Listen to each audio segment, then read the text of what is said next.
مشتاق احمد یوسفی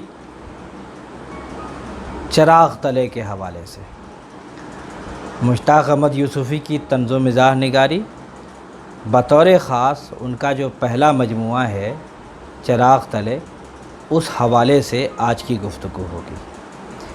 پوری اردو دنیا اس پر متفق ہے کہ عہد ساز اور رجحان ساز مزاح نگار ہیں مشتاق احمد یوسفی، بلکہ ایک طور پر بہت سے ناقدین نے کہا بھی ہے، ابن انشاء، احمد جمال پاشا اور دوسرے لوگوں نے، کہ اب تک جو ہماری پوری طنز و مزاح کی تاریخ رہی ہے، خاص طور سے نثر کے حوالے سے، اگر آپ غالب سے آغاز مان لیں، تسلیم کر لیں کہ غالب سے نثر میں باقاعدہ مزاح کا آغاز ہوتا ہے یا ظرافت کا آغاز ہوتا ہے، باقاعدہ کہنا چاہیے، ورنہ عناصر تو پہلے سے ملتے ہیں، تو غالب سے لے کر کے پطرس بخاری سے ہوتے ہوئے رشید احمد صدیقی اور خاص طور سے شفیق الرحمن، اور پھر یہ سفر ابن انشاء تک آتا ہے، اور اس کے بعد کہنا چاہیے یا اس سے یا ہم عصر ہیں ابن انشاء کے،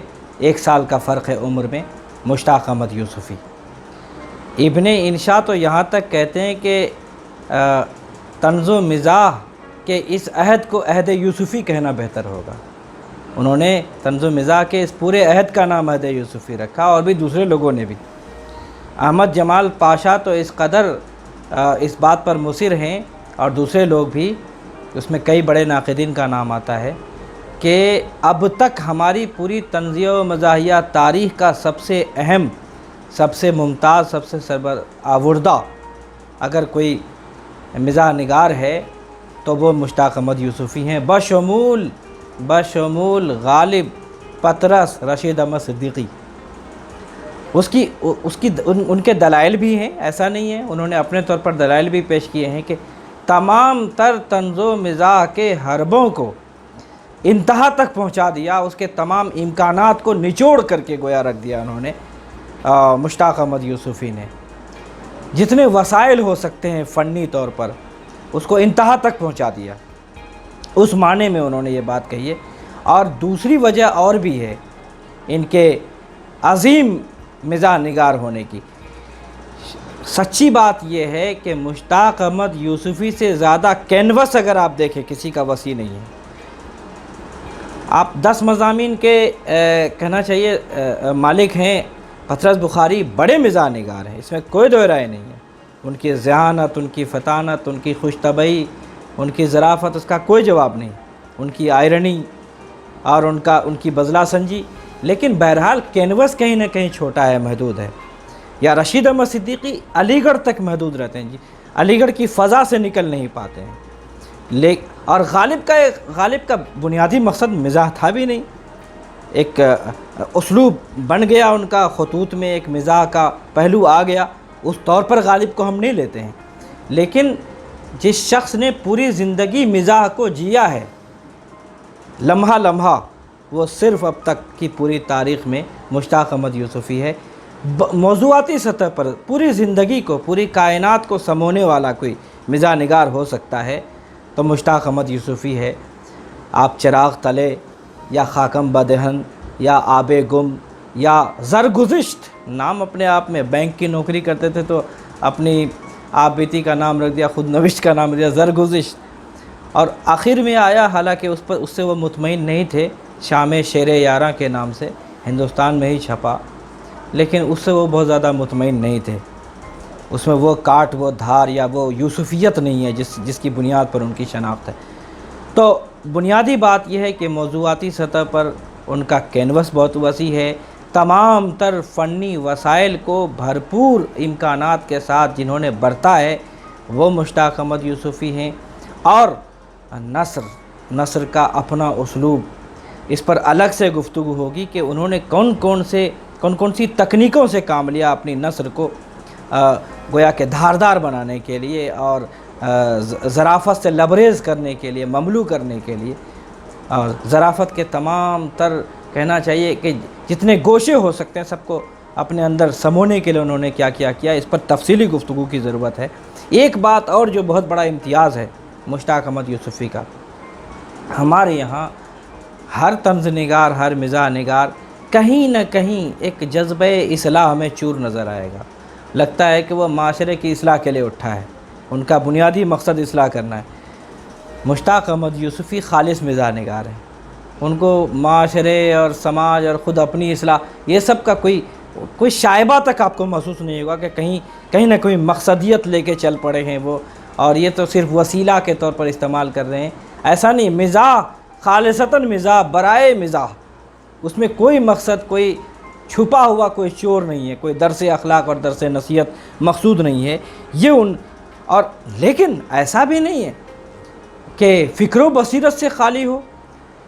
وہ خود ایک جگہ کہتے ہیں کہ اگر طنز و مزاح فکر سے، سچائی سے، دیانت سے یا دانائی سے اگر خالی ہو جائے تو وہ سوائے پھکڑ پن کے اور سوائے ٹھٹول کے کچھ نہیں ہے، سوائے مذاق خیزی کے کچھ نہیں ہے. اس میں بصیرت کا ہونا لازمی ہے. بہرحال اس کے قائل تو وہ خود بھی ہیں. تو بہت سی باتیں کہی جا سکتی ہیں، لیکن جو آج میری گفتگو ہوگی وہ ان کے صرف امتیازی پہلو پر ہوگی. ایک امتیاز تو بہت گرہ میں باندھ لیجئے کہ ان کا سب سے بڑا امتیاز ان کی نثر کا یہ ہے کہ وہ تناسب کا بنیادی خیال شعور رکھتے ہیں. ہر سطح پر تناسب، خیال کی سطح پر، لفظ کی سطح پر، اسلوب کی سطح پر، حیت کی سطح پر، ہر جگہ ایسا لگتا ہے کہ اعتدال اور تناسب ان کی مزاح کا ایک بنیادی عنصر بن گیا ہے. اس سے وہ نکلتے نہیں ہیں، بس اس کو پکڑ کے لفظ کی سطح، لفظ، ترتیب، جملہ یا وسائل اظہار جتنے ہیں سب میں ایک خاص قسم کا تناسب ہو. اور اگر یہ تناسب بگڑ جائے تو وہیں سے اصل میں میں نے پہلے بھی عرض کیا کہ یا تو ہزل ہو جائے گا یا حجو ہو جائے گا یا رکاکت اور ابتذال آ جائے گا. اس تناسب کو ہاتھ سے جانے نہیں دیتے، اس کا دامن وہ نہیں چھوڑتے. خاص طور سے پہلو داری، گہری چوٹ، دو دھاری پن ان کے مزاح کی ایک خصوصیت ہے. ایک ہی جملے میں کئی طرف نشانہ باندھنا یہ آسان کام نہیں ہوتا ہے، اور چوٹ کرنا اور ایسی چوٹ کے چوٹ کھانے والا بھی لطف لے. تو یہ خصوصیت ان کی، اور وہ سطور سے زیادہ بین سطور میں بات کہتے ہیں. جو بات لفظ میں نہیں آئی ہے، وہ جو بات ان کہی رہ گئی ہے، اصل لطف اس میں آتا ہے قاری کو. جو کچھ کہہ جاتے ہیں اس کی تہوں میں ان کہی بہت کچھ ہوتا ہے ان کے ہاں. ایک خلا لفظوں کے درمیان، سطور کے درمیان، عبارتوں کے درمیان ایک خاموشی، ایک سکتہ، اس میں اصل معنی کی دنیا ان کے ہاں اس میں چھپی ہوئی ہے. جب تک قاری اس کو گرفت میں نہیں لے گا وہ لطف نہیں لے سکتا. یہ فن صرف مشتاق احمد یوسفی کا فن ہے جو لفظوں کے درمیان کے خلا سے معنی پیدا کرتا ہے، خاموشیوں اور سکتوں سے معنی پیدا کرتا ہے، اور کہنا چاہیے ان کہی میں بہت کچھ کہہ جانا. یہ صفت ان کی بہت خصوصی صفت ہے. اور ایک امتیاز ان کا ہے، عام طور سے مزاح نگاروں کے بارے میں کہا گیا کہ وہ زندگی کو بلندی سے دیکھتا ہے اور وہ ناہمواریوں پر ہنستا ہے. یہ کام مشتاق احمد یوسفی نہیں کرتا. زندگی کو بلندی سے دیکھ کر کے اس کی ناہمواریوں کی تصدیق نہیں کرتا. وہ زندگی کے ساتھ چلتا ہے اور ان ناہمواریوں کو خود جھیلتا ہے اور اپنے آپ کو مذاق کا نشانہ بناتا ہے. ان کے جتنے فرضی کردار ہیں وہ کیا ہیں؟ وہ دراصل سے خود مشتاق احمد یوسفی ہیں. چاہے مرزا عبدالقدوس بیگ ہو، چاہے خود قاضی عبدالقدوس ہو، مسٹر اینڈرسن ہو، ان کے کچھ فرضی مضحک کردار ہیں جس کے ذریعے سے وہ اپنی بات کہتے ہیں. دراصل انسانی کمزوریوں، خود اپنی ذاتی کمزوریوں کا اظہار ہے. وہ اپنے آپ پر ہنسنے کا حوصلہ رکھتے ہیں مشتاق احمد یوسفی. میں آگے کچھ مثالیں دوں گا کس طرح اپنے آپ پر ہنستے ہیں وہ. تو زندگی کو یا اپنے آپ کو یا معاشرے کو بلندی سے دیکھنا اور اس کی ہنسی اڑانا، یہ کام مشتاق احمد یوسفی نہیں کرتے. ان کا ایک امتیاز ہے یہ. ان کی سب سے زیادہ کوئی غیر معمولی صفت ہو سکتی جس میں ان کا کوئی مقابل نہیں ہے تو وہ ان کی نثر کا اسٹائل ہے، وہ ان کا اپنا ہے. وہ طرز تحریر انہوں نے خون تھوک کر کے حاصل کیا ہے، خون جگر سے اس کو سینچا ہے. یہ صرف جذباتی بات نہیں ہے. ابھی کچھ مثالیں آگے آئیں گی. لفظوں کا حسن انتخاب، جملوں کی نحوی ساخت، اس پر بہت کم لوگ غور کرتے ہیں، اس سے بھی مزاح خلق کرنا یا نثر کو پختہ کرنا، یا کہنا چاہیے کہ الفاظ کی باہمی ترتیب، اس کا بہت خاص خیال رکھنا، اعتدال کا خیال، صوتی آہنگ تک کا وہ بہت خاص خیال رکھتے ہیں اپنے مزاح میں، اپنی ظرافت میں۔ مشہور محاورے اور مشہور مصروں کی جس طرح ایک لفظ کے تصرف سے جس طرح اس سے ایک عجیب مزاح کی اور ظرافت کی ایک دنیا خلق کر دیتے ہیں، اس میں بھی ان کا کوئی مقابل نہیں ہے۔ اور بہت سی مثالیں آگے آ سکتی ہیں، بہت معروف قسم کے مصرے ہیں، بہت معروف قسم کے محاورے ہیں، اس میں ذرا سا تصرف کر دیا، ذرا سا ہیر پھیر کر دیا اور کہاں سے کہاں بات پہنچ گئی، وہ ان کا پسندیدہ گویا کہ حربہ ہے۔ بزلہ سنجی یا بات سے بات پیدا کرنا، بلکہ بات سے بات پیدا نہیں کرنا، بات اپنے آپ میں خود کوئی دوسری بات پیدا کر لیتی ہے، ان کے ہاں یہ کیفیت ملتی ہے۔ بلکہ ایک جملہ سنیے، ان کا ایک مضمون ہے، انشائیہ ہے، اسی میں چراغ تلے میں پڑھیے گر بیمار، بہت پر لطف ہے۔ اس میں یہ ہے کہ مشرقی تہذیب جو ہماری ہے، وہاں بیماروں کی عیادت جو کی جاتی ہے، بیماروں کو لوگ پوچھتے ہیں، تیمارداری کرتے ہیں، تو وہ بہت عجیب تکلیف دہ اور عذاب والا عمل ہوتا ہے۔ بیمار بیچارہ بجائے اس کو تسکین ملنے کے، ذرا سا سکون ملنے کے، اور پریشان ہو جاتا ہے۔ مثلا کوئی کہہ دیتا ہے اسی بیماری میں فلاں مر گیا تھا، یا کوئی کہہ دیتا ہے ارے صاحب اس بیماری کا تو فلاں علاج ہے، فلاں جڑی بوٹی، فلاں یہ، ہر آدمی آ کر کے حکیم بن جاتا ہے، طبیب بن جاتا ہے، مثال اور بے شمار دوائیں بتا جاتا ہے، تو اس سے مریض پریشان ہو جاتا ہے۔ اس پوری کیفیت پر وہ کالم ہے۔ ایک جملہ سنیے، ابھی فرماتے تھے کہ بیماری جان کا صدقہ ہے۔ کوئی تیماردار آیا ہوگا جس نے یہ کہا ہوگا، بیماری، فرماتے تھے کہ بیماری جان کا صدقہ ہے۔ عرض کرتا ہوں کہ میرے حق میں تو یہ صدقہ جاریہ ہو کر رہ گئی ہے۔ اب یہ صدقہ جاریہ کا لطف اپنے آپ میں، بیماری اگر صدقہ ہے جان کا تو یہ صدقہ جاریہ، اب ظاہر ہے کہ اس بزلہ سنجی کا اور ذرا سا لفظ میں تصرف کر کے ایک پہلو پیدا کرنے کا، اور خود اپنی تہذیب کا شعور جس کو نہیں ہوگا، صدقہ جاریہ کس کو کہتے ہیں، تو وہ لطف نہیں لے سکتا۔ لفظی تحریف یا متن کی تحریف یا مضحک صورتحال، جزیات اور جز رسی میں کمال حاصل ہے ان کو۔ اچھا، یہ چیز ایک جگہ ایک بات اور سمجھ لینے کی ضرورت ہے۔ دیکھیے، مزاح کے دو دھارے رہے ہیں ہماری پوری تاریخ میں، مشرق میں بھی اور مغرب میں بھی۔ مغرب میں خاص طور سے فرانس ایک دھارا ہے، ایک انگلینڈ ایک دھارا ہے، یا انگریزی اور فرانسیسی۔ انگریزی میں پورا مزاح کا جو دار و مدار ہے وہ مزاحیہ صورتحال خلق کر کے مزاح پیدا کرتے ہیں۔ اس کے برعکس فرانس میں وہاں لفظی ہیر پھیر، لفظی الٹ پھیر، لفظی تحریف، سارا کھیل لفظوں کا ہوتا ہے ان کے ہاں۔ انگریزی میں یہ رجحان کم ہے۔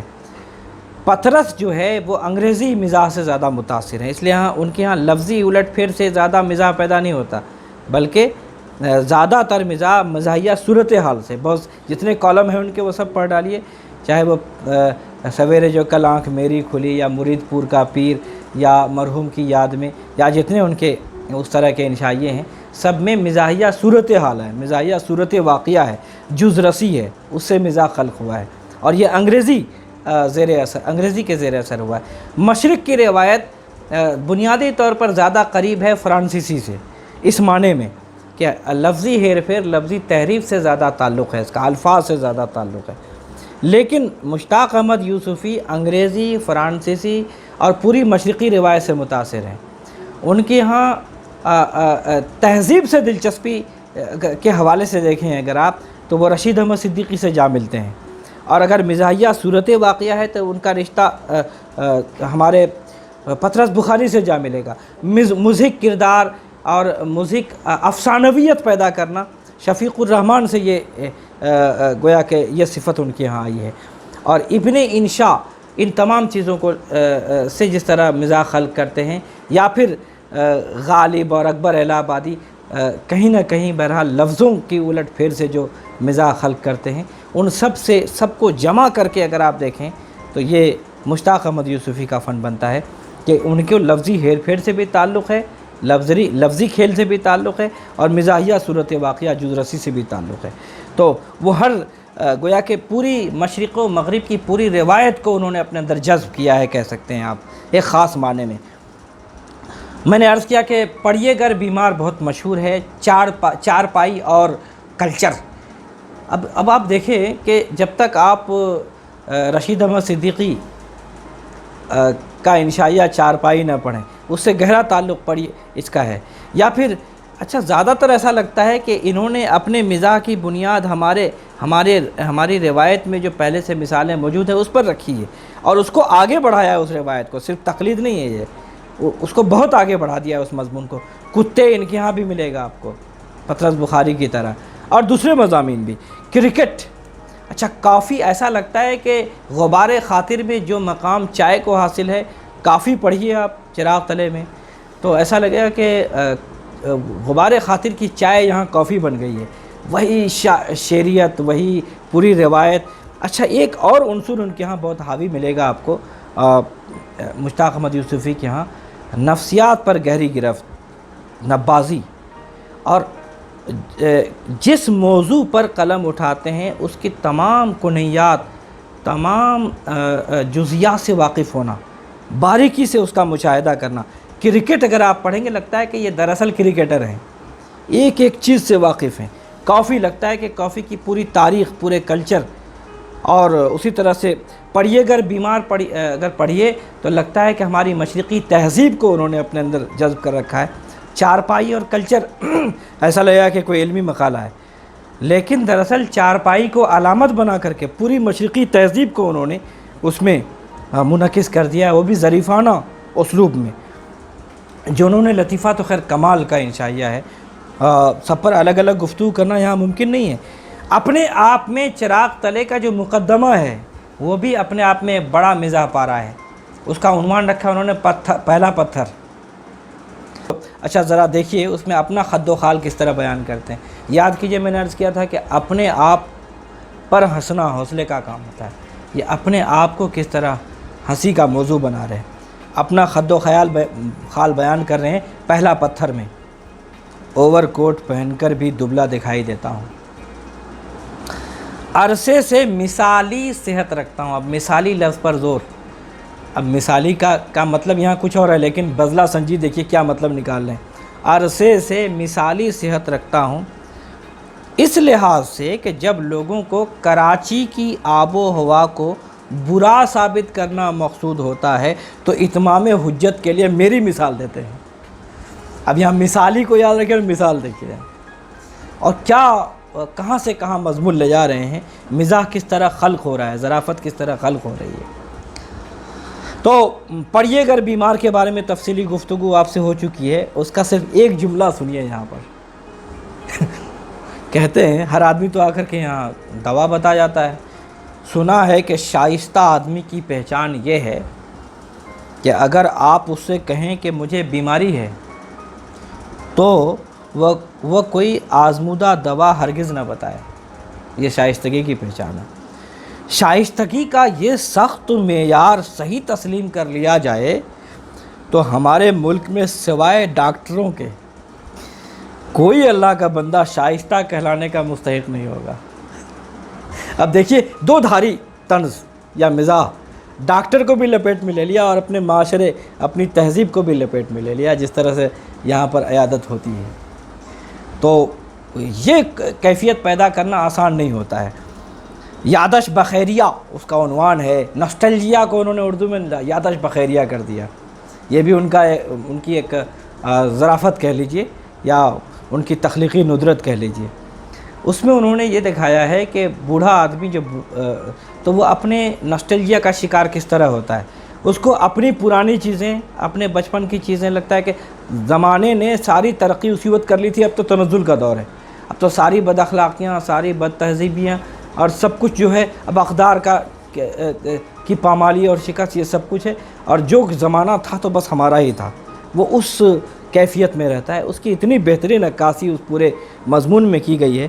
آغا چاکسوئی ایک کردار ہے، وہ ماضی پرست کردار ہے، کس طرح سے ہر چیز کا تقابل اپنے ماضی سے کرتا ہے، بہت پرلطف ہے وہ انشائیہ، یہاں ظاہر ہے مثال دینے کی گنجائش نہیں ہے۔ چارپائی اور کلچر کے بارے میں گفتگو ہوئی کہ دراصل پوری تہذیب کا محور اگر کہنا چاہیے تو وہ گویا چارپائی ایک محور بن گئی ہے وہاں پر۔ پیروڈی ان کا خاص فن ہے، لفظ کی تحریف یا شعر کی تحریف یا نثر کی تحریف، اس سے بہت کام لیا ہے۔ ایک اور جو امتیاز ان کا ہے خاص طور پر مجھے کہیں اور نظر نہیں آیا، بریکٹ کا فن۔ درمیان میں جملوں کے درمیان بریکٹ میں ایک لفظ لکھ دیں گے اور سارا جو ہے لطف جو ہے اس ایک لفظ میں ہوگا۔ جو بات بریکٹ میں کہہ رہے ہیں ایسا لگتا ہے کہ وہ بہت معمولی ہے، لیکن اصل مزاح سارا نچوڑ کے آ گیا اسی بریکٹ میں۔ یہ ان کا خاص فن ہے۔ مثلا کرکٹ میں ایک جملہ سنیے، لیکن دوسرے اوور میں بالر نے گیند ایسی کھینچ کے ماری کہ مرزا کے سر سے ایک آواز، اور بریکٹ میں لکھ رہے ہیں اور منہ سے کئی بریکٹ بند نکلی۔ اب یہ اور منہ سے کئی بریکٹ میں ہے، لیکن سارا مزاح جو ہے ظاہر ہے یہیں سے خلق ہو رہا ہے، چشمہ یہی ہے اور اصل لطف اسی کا ہے۔ یہ بہت جگہ کیا انہوں نے۔ ایک جگہ لکھتے ہیں افلاطون کا قول ہے اور بریکٹ میں کہتے ہیں افلاطون نے کہا ہے، اور بریکٹ میں اگر نہیں کہا ہے تو کہنا چاہیے۔ اب دیکھیں بریکٹ والا جملہ کتنا پر لطف ہے، اور نہیں کہا ہے تو کہنا چاہیے تھا، وغیرہ وغیرہ۔ اس طرح بریکٹ کا ہنر ان کے یہاں۔ انشائیہ، بات سے بات پیدا کرنا، یا موضوع پر عبور کے بارے میں بات ہوئی، اگر کافی کے بارے میں بات ہوئی تو پورے متعلقات سے واقف ہیں، اس کے کنیات سے واقف ہیں۔ کرکٹ یا یادش بخیر، بوڑھوں کی نفسیات جس طرح پیش کی ہے۔ 2-3 جملے سنیے چراغ تلے سے اور لطف لیجئے۔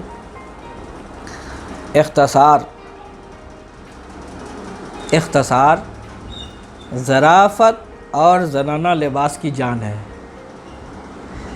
اب آپ دیکھیے کہ موازنہ کیا کیا ہے، یہ موازنے سے مزاح خلق ہوا ہے۔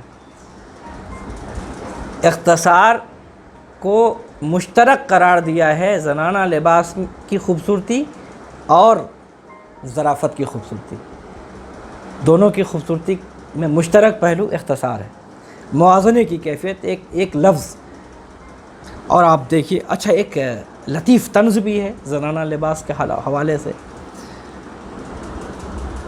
اب آپ ایک جملہ اور سنیے، پوری روایت، پوری ادبی تہذیب سب نچوڑ کر کے گویا اس ایک جملے میں آ گیا ہے۔ شبلی نے عمر طبعی کے خلاف جہاد کر کے ثابت کر دیا کہ عشق عطیہ قدرت ہے۔ اب ظاہر ہے اس سے لطف وہی لے سکتا ہے جو شبلی کی سوانح، شبلی کے معاشقے، عطیہ فیضی اور شبلی کے مزاج، اور شبلی نے جو پوری سیرت لکھی اور جہاد کے حوالے سے خاص طور سے جس طرح انہوں نے تفصیل سے جہاد کا مفہوم بتایا، وہ سب ذہن میں رہے گا، تبھی اس سے لطف لے سکتا ہے وہ۔ یا ایک جملہ سنیے، مرد کی پسند وہ پلسرات ہے جس پر کوئی موٹی عورت نہیں چل سکتی۔ مرد کی نفسیات۔ یا ایک جملہ اور سنیے کہ مسلمان ہمیشہ ایک عملی قوم رہے اور کسی ایسے جانور کو محبت سے نہیں پالتے جسے ذبح کر کے کھا نہ سکیں۔ یا جملہ ہے، سچ تو یہ ہے کہ مجھے سب مرغ، نوزائیدہ بچے اور سکھ ایک جیسی شکل کے نظر آتے ہیں۔ اب آپ دیکھیے کہ مرغ میں، نوزائیدہ بچے میں اور سکھ میں تقابل اور موازنہ کر کے اشتراک کا پہلو کیا نکالا انہوں نے۔ یا آخری جملہ، آدمی اگر قبل از وقت مر نہ سکے تو بیمے کا مقصد ہی فوت ہو جاتا ہے۔ تو ایسی نثر اور اس طرح سے مزاح خلق کرنے کا رویہ اور تمام تر بزلہ سنجی، نکتہ ترازی، ستم ظریفی، آئرنی، پیروڈی، لفظی الٹ پھیر، صورت مزاح کی تقلیب، صورت حال کی تقلیب، مضحک نقالی یا مضحک کردار، جتنے حربے ہو سکتے ہیں سب کو انہوں نے بدرجہ کمال اس کو برتا ہے۔ یہی اصل کہنا چاہیے خصوصیت یا امتیاز ہے مشتاق احمد یوسفی کے مزاح۔